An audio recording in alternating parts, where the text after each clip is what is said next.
জয় মা দুর্গা।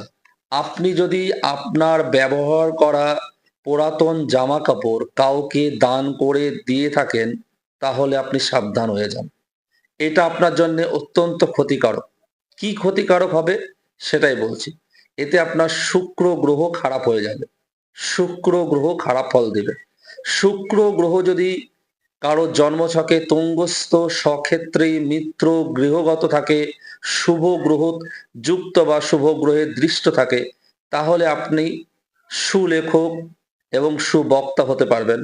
পাশাপাশি আপনার ভিতরে বোধ শক্তি এবং বুদ্ধি ও ব্যবহার বোধ ও শালীনতা ও বিচার বুদ্ধি প্রভৃতি বৃদ্ধি পায় এবং এই ক্ষেত্রে সঙ্গীত, নৃত্য, অভিনয় বোধ জ্ঞান থাকে এবং সঙ্গীত নিয়ে সে পারদর্শিতা হয়, বাদ্যযন্ত্রে পারদর্শী হয়, কলাবিদ্যায় পারদর্শী হয়। তিনি ললিত জ্ঞান বোধ থাকে তার ভিতরে, রুচি জ্ঞান হয়।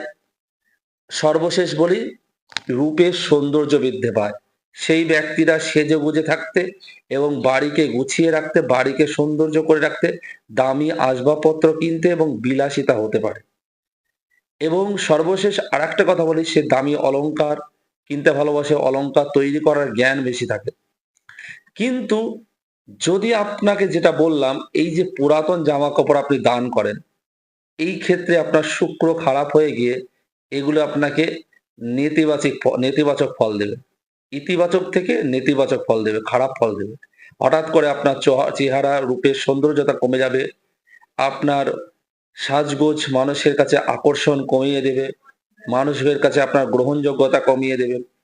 আপনি কি তাই বলে দান করবেন না? অবশ্যই দান করবেন। কিন্তু তার একটা পদ্ধতি আছে। সেই পদ্ধতি অনুযায়ী আপনাকে দান করতে হবে। পদ্ধতিটা কি একটু মন দিয়ে শুনুন। তাহলেই বুঝতে পারবেন। পদ্ধতিটা হচ্ছে, আপনাকে সেটা দান করতে হলে ডিটারজেন্ট পাউডার দিয়ে প্রথমে সেটা ওয়াশ করার পরে লবণ জলে সেটা ধুয়ে নেবেন।